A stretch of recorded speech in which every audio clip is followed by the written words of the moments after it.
Ce dimanche 24 août, préparez vos télécommandes et surtout votre patience.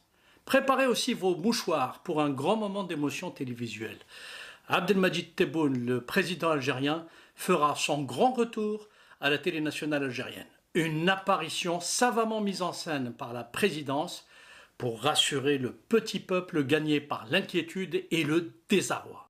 Générique.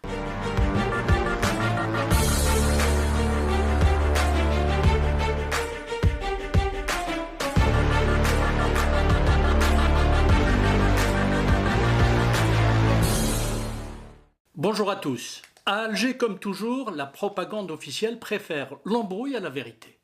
Résultat, plus de 2 semaines de rumeurs contradictoires et de spéculations. Les uns affirmaient qu'il n'avait jamais quitté le pays, les autres inventaient une maladie mystérieuse, d'autres encore juraient qu'il méditait dans son bureau pour trouver des solutions au marasme algérien. Certains pensaient même qu'il était en retraite spirituelle dans une zaouïa dans le sud algérien, voire à bord d'une piscine à Mechria. En vérité, il revient d'un séjour discret en Allemagne. Je l'ai dit il y a quelques jours. La question doit se poser. Où est Abdelmadjid Tebboune? C'est un rituel bien huilé, devenu presque prévisible.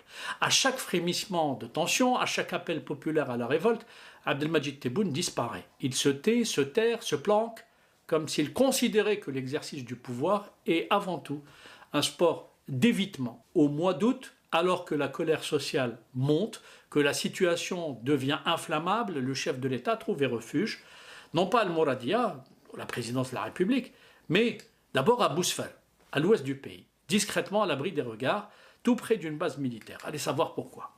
Par la suite, il a pris quelques jours de vacances, et ce depuis le 10 août.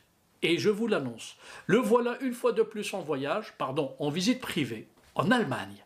Le pays qui, soit dit en passant, l'avait déjà accueilli en 2020 durant sa fameuse convalescence post-Covid, pendant que l'Algérie s'enfonçait dans la crise sanitaire, sociale et économique. D'aucuns s'en souviennent. Toujours plus loin, officiellement, rien à signaler. Officieusement, des vacances 5 étoiles.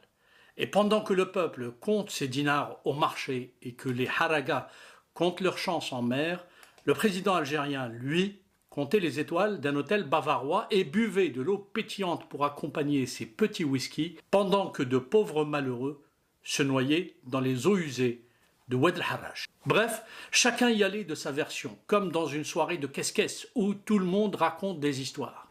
Dans cette propagande, on ne peut pas dire que le président passe du bon temps. On a préféré mépriser les Algériens et, comme d'habitude, les entretenir